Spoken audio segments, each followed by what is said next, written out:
Hello friend, welcome to target NET JRF. I hope कि आप सभी लोग बहुत अच्छे होंगे और आप सभी लोगों की प्रिपरेशन बहुत अच्छी चल रही होगी। और सब लोग कैसे हो? शानदार। जी सर, बहुत दिन हो गए वीडियो नहीं आई, लेकिन आज जो आया हूं ना, एक धमाकेदार न्यूज लेकर के आया हूं, क्योंकि आप सभी लोगों को पता है कि इंडिया की एजुकेशन हिस्ट्री में आज एक नया लेसन ऐड हो गया है, जो कि यूनियन मिनिस्टर रमेश पोखरियाल जी की अगुवाई में हुआ है। यानी न्यू एजुकेशन पॉलिसी 2020 लॉन्च करी गई है। कहा जाता है कि किसी भी कंट्री की जो डेवलपमेंट होती है वो कहीं ना कहीं डिपेंड करती है एजुकेशन सिस्टम पर। और जो एजुकेशन सिस्टम इंडिया की अगर हम बात करें तो इंडिया का एजुकेशन सिस्टम बहुत अच्छा माना नहीं जाता था। ठीक है, उसके बाद से जो आज चेंजेस हुए हैं, यानी कि जो हमारे 1986 में चेंजेस हुए, फिर और चेंजेस हुए, तो उसके बाद जो सबसे बड़े चेंजेस हुए हैं, उन सभी में जो आज चेंजेस हुआ है वो एक बहुत बड़ा चेंजेस माना जा रहा है आज की डेट में। सो आज हम लोग कुछ उसी के बारे में डिस्कस करने वाले हैं। यानी कि जो आज न्यू एजुकेशन पॉलिसी 2020 लॉन्च करी गई है, हम आज उसकी कुछ हाईलाइट यानी पॉइंट्स के बारे में डिस्कस करेंगे, जो मेजर पॉइंट है उनके बारे में डिस्कस करेंगे। तो जैसा कि आप सभी लोगों को पता है कि हमारी जो ये न्यू एजुकेशन पॉलिसी 2020 एनईपी है वो लॉन्च करी गई है 4 PM टुडे, यानी आज 4 बजे, लगभग 1 से 1.5 घंटे की प्रेस कॉन्फ्रेंस रही थी जुलाई 2020 को। ठीक है, यानी आज की डेट जुलाई 29 हिस्ट्री में फिर से ऐड हो जाएगी। तो आप सभी लोग ये डेट जरूर याद रखिएगा। ठीक है, इसके अलावा इसका मेन एम क्या है? Aim India a global knowledge super power. ठीक है, इंडिया को एक globally super power, knowledge super power बनाना है। ठीक है, इसके अलावा इसमें बहुत बड़े चेंजेस किए गए हैं, क्योंकि पूरी सिस्टम ही चेंज कर दी गई। ठीक है, जैसा कि आप सभी लोगों को पता है कि पहले एजुकेशन के लिए HRD मिनिस्ट्री जो है जानी जाती थी, अब उसको चेंज करके एजुकेशन मिनिस्ट्री कर दिया गया है, यानी कि शिक्षा मंत्रालय। यानी बहुत बड़ा चेंजेस किया गया है, एजुकेशन मिनिस्ट्री कर दिया गया है, यानी पूरा सिस्टम तख्ता पलट कर दिया गया है। एक तरीके से ये कह सकते हो, MHRD को बिल्कुल बदल के एजुकेशन मिनिस्ट्री कर दिया गया है। सो आइए जान लेते हैं कुछ इसके मेजर पॉइंट के बारे में, कुछ हाइलाइट्स कौन कौन से थे इस पूरी, हालांकि बहुत बड़ी जो सर्कुलर आया, बहुत बड़ा सर्कुलर, यानी बहुत बड़ा फतवा जारी किया गया है। लेकिन अब इसमें मेजर पॉइंट कौन कौन से हैं उनके बारे में डिस्कस कर लेते हैं। थोड़ा सा मैंने यहां पे रेडी करा है, इतनी देर से रिसर्च कर रहा था। ठीक है, तो उसमें मैंने कुछ पॉइंट्स नोट करे हैं, उनके बारे में स्टेप बाय स्टेप मैं आप लोगों को बताने वाला हूं। तो सबसे बड़ा चेंजेस जो है वो हमारा 10+2 जो एजुकेशन सिस्टम है, जैसा कि आप सभी लोगों को पता है कि भाई 10+2 अभी चल रहा है। जी सर, इसको कन्वर्ट कर दिया गया है 5+3+3+4 में। ठीक है, ये एजुकेशन सिस्टम जो है इसमें कन्वर्ट कर दिया गया। सर, इसमें कन्वर्ट करने का क्या फायदा? बहुत बड़े फायदे हैं। देखिए, सबसे पहला जो ये 5 साल का बच्चा है, 5 साल तक जो पढ़ाई होगी वो प्री प्रायोरिटी होगी, यानी कि इसमें बाल वाटिका की नाम से क्लासेस बनाई जाएंगी। क्या नाम बनाया जाएगा? सर, बाल वाटिका। ठीक है, ये ध्यान रखिएगा, बाल वाटिका नाम से क्लासेस बनाई जाएंगी। इसमें बहुत बड़ी चेंजेस ये है कि ये जो 5 क्लास तक के जो प्री प्राइमरी से लेकर के पूरा 3rd क्लास तक पूरा यहां तक पढ़ाया जाएगा। ठीक है, यानी कि प्री प्राइमरी, UKG 1 2 3 1 2 ये सब पूरा, मतलब 5 साल तक उनको रखा जाएगा बाल वाटिका में। ठीक है, कहां रखा जाएगा बच्चों को? बाल वाटिका में, एग्जैक्टली। ठीक है, और इसमें क्या होगा? ECCE based education, ECCE qualified teacher पढ़ाएंगे। सर, ये ECCE क्या है? राइट, आपके माइंड में भी यही क्वेश्चन उठ रहा होगा ना, सर ये ECCE क्या है? ECCE क्वालिफाइड टीचर्स इस बाल वाटिका में पढ़ाएंगे। ठीक है, यानी ये ECCE जो है अर्ली चाइल्ड केयर एजुकेशन। ठीक है, अर्ली चाइल्ड केयर एजुकेशन एक टाइप का कोर्स डिजाइन करा जाएगा। ये फिर उसके बाद वो जो क्वालिफाइड होंगे वो इसमें पढ़ाएंगे। Is this clear everyone? यानी ECCE क्वालिफाइड टीचर्स जो होंगे वो बाल वाटिका में पढ़ाएंगे। कुछ ऐसा सिस्टम लॉन्च करने की इस पॉलिसी के थ्रू एक नया आइडिया मिल रहा है। दूसरा जो स्टेप होगा हमारा वो 3 to 5 क्लासरूम के लिए होगा। फिर जो अगला सिस्टम होगा वो हमारा जो 6 to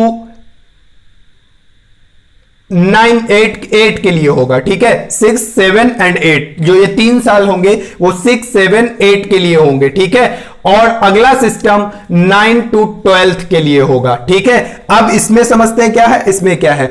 इसी में देखिए बेस जो रहेगा वो अब एप्लीकेबल बेस्ड स्टडी रहेगी। कहने का मतलब यह है कि थ्योरेटिकल से हट करके अब बच्चों को वो बहुत बड़ी भारी वाला बस्ता नहीं लदाया जाएगा। अब क्या होगा, अब बच्चों को प्रैक्टिकल नॉलेज दी जाएगी, यानी 3 to 5 में बच्चों को प्रैक्टिकली नॉलेज दी जाएगी, वहां पे चीजों को सिखाया जाएगा। 6 7 8 में क्या होगा, यहां से लेकर के यहां तक बच्चे अपनी सब्जेक्टिव नॉलेज ले सकते हैं, सब्जेक्टिव न्यूमेरिक नॉलेज सारी ले सकते हैं। कहने का मतलब यह है history, geography, mathematics, science, physics, chemistry, इन सारी चीजों के बारे में वो पढ़ सकते हैं।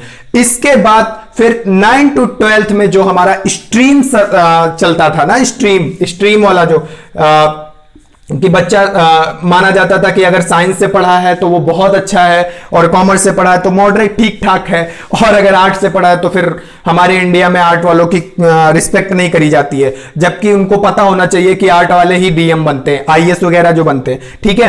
तो स्ट्रीम सिस्टम जो है वो चेंज करा जाएगा, यानी स्ट्रीम सिस्टम को अगेन दूसरी बिग ब्रेकिंग ये रहेगी कि भाई स्ट्रीम सिस्टम को पूरी तरह से खत्म कर दिया गया, ठीक। अब बच्चा अगर फिजिक्स ले रहा है तो उसके साथ साथ हिंदी भी ले सकता है, आर्ट ले सकता है, म्यूजिक ले सकता है, ठीक है, योगा ले सकता है, तो बहुत सारे सब्जेक्ट्स ले सकता है। यानी अगर बच्चा मैथ पढ़ रहा है तो जरूरी नहीं वो फिर फिजिक्स केमिस्ट्री उसके साथ कंपलसरी पढ़ना पड़ेगा, नहीं, अब वो अकाउंट्स भी साथ में पढ़ सकता है। यानी अगर बच्चा बैंकिंग पढ़ रहा है तो वो क्या पढ़ सकता है, बायोलॉजी पढ़ सकता है, ठीक है, ज्योग्राफी पढ़ सकता है, ठीक है, पॉलिटिकल साइंस पढ़ सकता है, यानी कि सब कुछ अब वो अपनी चॉइस के अकॉर्डिंग ले सकता है बच्चा, ठीक है।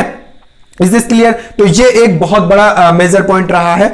इसके अलावा मैं आपको और बता दे रहा हूं, नो डिवाइड इन स्ट्रीम, जैसा कि मैंने आपको बताया ना कि स्ट्रीम में कोई परिवर्तन नहीं है, डिवाइड नहीं करा जाएगा कि नहीं आर्ट वाले, साइंस वाले, कॉमर्स वाले, एजी वाले, ऐसा कुछ नहीं। अब सब क्या हो जाएंगे, अपना चॉइस के अकॉर्डिंग ले सकते हैं, ठीक है।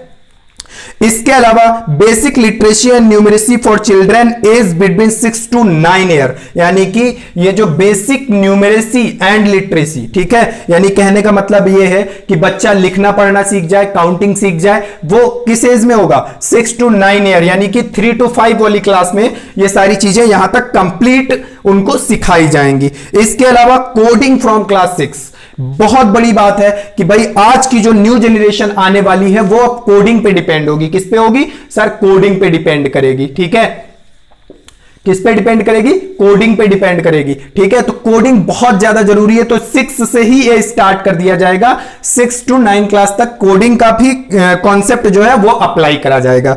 इसके अलावा technical based option through app, TV channels, यानी कि अब जो होगी वो टेक्निकल बेस्ड स्टडी भी करवाई जाएगी इन लोगों को, और यहां से 9 to 12 से अप टू ग्रेजुएशन, पीजी, ये सब टेक्निकल बेस्ड होगी। आप सभी लोगों को पता है उसी क्रम में गवर्नमेंट ने स्वयं प्रभा, मूक और ये बहुत सारे चैनल जो है वो स्वयं प्रभा ये सब लॉन्च करे है ना, तो वो यहां पर अप्लाई किया जाएगा अब, ठीक है। Is this clear everyone? किसी को कोई कंफ्यूजन हो प्लीज कमेंट करके जरूर बता दो। सो गाइस नेक्स्ट अगर हम बात कर ले तो एग्जाम्स जो होंगे वो अब एनुअल और सेमेस्टर और मॉड्यूलर बेसिस पे होंगे, ठीक है। और इसके अलावा सबसे बड़ी बात कि बोर्ड एग्जाम जो है उनका जो वैल्यूएशन है, ठीक है, या कह सकते हो उनकी जो इंपॉर्टेंस है वो अब कम कर दी जाएगी। उनको अब सेमेस्टर वाइज भी लिया जा सकता है, ठीक है, यानी कि जो बोर्ड एग्जाम है अब उनकी इंपॉर्टेंस क्या होगी, कम हो जाएगी और उनको सेमेस्टर वाइज कर दिया जाएगा, ठीक। इसके अलावा सबसे एक और बहुत बड़ी बात निकल के सामने आ रही है, वो ये है कि 360 डिग्री होलिस्टिक रिपोर्ट कार्ड बनेगा बच्चों का, ठीक है। यानी ये जो 9th to 12th वाले बच्चे होंगे इनका 360 डिग्री होलिस्टिक रिपोर्ट कार्ड बनेगा। मतलब कहने का ये है कि बच्चा अब खुद अपने आप को मार्क्स दे सकता है, ठीक है, ये बहुत बड़ी बात है। बच्चा क्या करेगा, अब अपने आप को खुद मार्क्स दे सकता है, फर्स्ट असेसमेंट क्या होगा, बच्चा अपने आप को मार्क्स दे सकता है। सेकंड असेसमेंट क्या होगा, बच्चे के क्लासमेट्स जो हैं, ठीक है, वो उसको मार्क्स इसमें इवेल्युएट करेंगे, उसको मार्क्स देंगे, ठीक। थर्ड, उसके टीचर्स, यानी कि वो जो कॉपी करेगा, सॉरी कॉपी पे लिखेगा, और सारा पूरा असेसमेंट जो होगा, टीचर जो असेसमेंट करेगा उसके अकॉर्डिंग भी उसे मार्क्स मिलेंगे। तो ये होगा 360 degree holistic report card prepare होगा, ठीक है। इसमें बहुत सारी चीजें अप्लाई की जाएंगी, ठीक है। इसके अलावा ई कंटेंट, अब जो ई कंटेंट होगा, पहले आप सभी लोग देखते थे कि ई कंटेंट जो है वो रीजनल लैंग्वेज में होता था। किस में होता था, ई कंटेंट जो होता था इंग्लिश लैंग्वेज में ज्यादातर होता था, बट अब क्या होगा, रीजनल लैंग्वेज में होगा। और एक बहुत बड़ी बात मैं आपको बता दूं कि जो 1st to 5th तक की एजुकेशन होगी उसका मीडियम रीजनल लैंग्वेज ही रखा जाएगा। बहुत बड़ी बात है, जो इंग्लिश ये जो अंग्रेजीकरण हो रहा था शिक्षा का, ठीक है, यानी कि जैसे मेरे बच्चे यहां पढ़ते हैं, मेरे बच्चे वहां पढ़ते हैं, इंग्लिश स्कूल में पढ़ते हैं, तो ये जो इंग्लिश स्कूल वाला कॉन्सेप्ट था ना, वो पूरी तरीके से खत्म होने वाला है। अब रीजनल लैंग्वेज में आपको कोर्स पढ़ाया जाएगा। फॉर एग्जाम्पल, कहने का मतलब यह है मीडियम आपका अब इंग्लिश नहीं रहेगा, ठीक है, यानी रीजनल लैंग्वेज में रहेगा, मोस्टली हिंदी या फिर कोई रीजनल लैंग्वेज, ओके। कहने का मतलब यह है कि इंग्लिश एज अ सब्जेक्ट आप पढ़ सकते हैं, बट वो एज अ मीडियम नहीं होगी, ठीक है। Is this clear everyone? जी। अभी इसमें बहुत सारी चीजें हैं, बहुत सारी चीजें हैं जिनको समझना बाकी है। ये तो बस क्योंकि आप सभी लोगों को पता है कि अभी ये 6:30 बजे जस्ट ओवर हुआ है, तो इतनी जल्दी प्रिपेयर करना बहुत आसान नहीं था, बट फिर भी जो मेन पॉइंट है उनको मैंने उठाया है यहां पर, ठीक है। तो इसके अलावा दिव्यांग फ्रेंडली एजुकेशन सिस्टम होगा, यानी कि जो एजुकेशन सिस्टम होगा, जो कंटेंट तैयार होगा, जो ई कंटेंट तैयार होगा, वो दिव्यांग फ्रेंडली होगा। अब बात कर लेते हैं मुद्दे की, अपने लोगों में क्या चेंज हुआ, हायर एजुकेशन में क्या क्या चीजें आई हैं निकलकर सामने। सो सबसे पहले एनटीए, अब NTA common entrance test for admission in various courses, यानी एनटीए कंडक्ट करवाएगा एक कॉमन एंट्रेंस टेस्ट जो कि विभिन्न यानी कि यूनिवर्सिटीज और कॉलेजेस में आपको एडमिशन दिलवाएगा, ठीक है। फॉर एग्जांपल, आपके 12th में उतने अच्छे मार्क्स नहीं आ सके कि आप यूनिवर्सिटी या कॉलेजेस में अच्छे एडमिशन ले सको, तो अब क्या होगा, अब एनटीए एक कॉमन एंट्रेंस टेस्ट करवाएगा, जिस टेस्ट में आपको पार्टिसिपेट करना होगा, और उस टेस्ट के थ्रू जो भी मार्क्स आपके आएंगे उसको ऐड करके आप अपने मनचाहे कॉलेज या यूनिवर्सिटी में एडमिशन ले सकते हो। तो ये एक बहुत बड़ी बात है, ठीक है, कि मतलब अब आप डीयू में भी पढ़ सकते हो, अब आप आईआईटी में भी पढ़ सकते हो, ठीक है, अब आप आईआईएम्स में भी पढ़ सकते हो। तो इसके अलावा multiple entry and exit plan, ठीक है।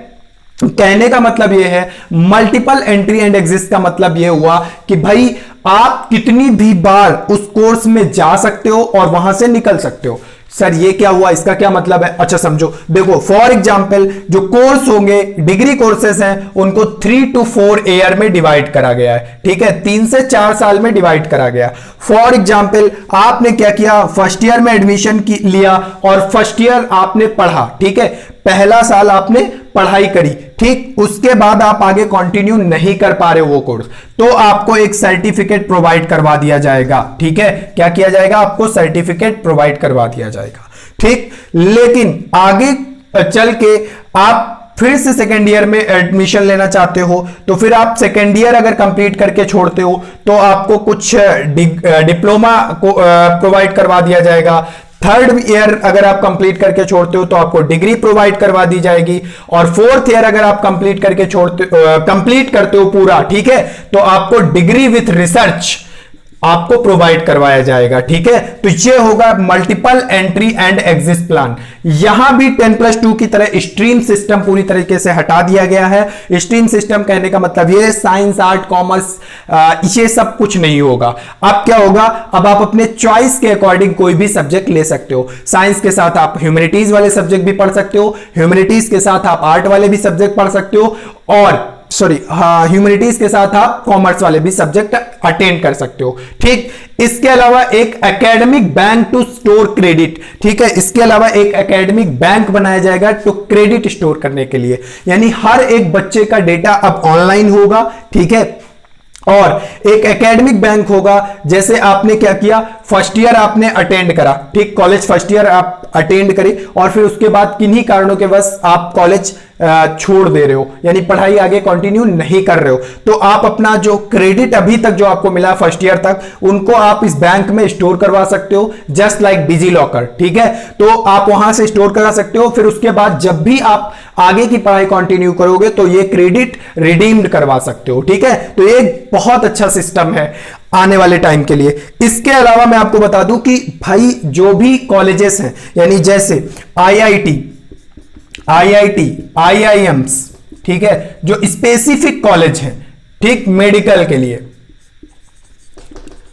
ओके, आईआईटी इंजीनियरिंग के लिए स्पेसिफिक कॉलेज है, आईआईएम मैनेजमेंट के लिए स्पेसिफिक कॉलेज है, मेडिकल वाले कॉलेजेस, ठीक है, तो ये सब अलग अलग डिसिप्लिन के लिए स्पेशल कॉलेज हैं।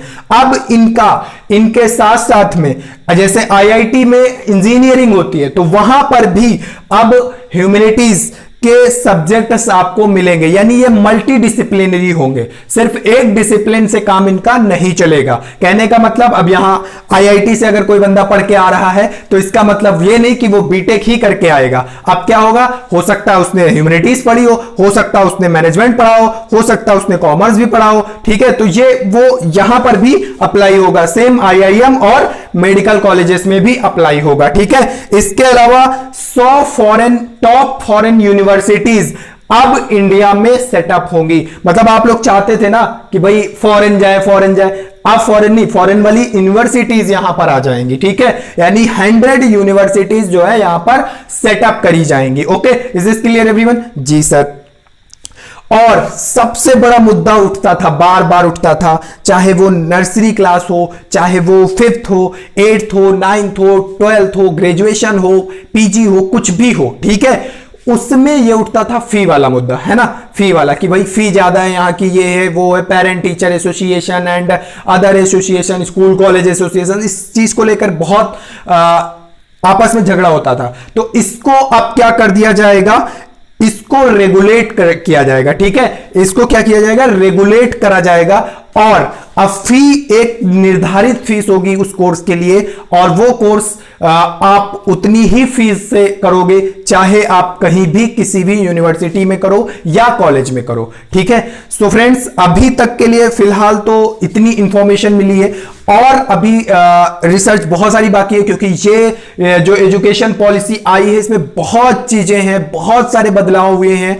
ठीक है, उनको मैं आप सभी लोगों के साथ में जल्द ही इसका एक वीडियो का सेकंड पार्ट भी अपलोड करूंगा, जिसमें वो सारी चीजें भी ऐड करने की कोशिश करूंगा, और इसका डिटेल्ड जो पॉइंट्स हैं उनको भी डिस्कस करूंगा, जिससे इस एजुकेशन पॉलिसीज में क्या क्या फायदे हुए हैं, क्या और नुकसान होने वाले हैं, मेरिट्स और डिमेरिट्स के बारे में भी डिस्कस करेंगे।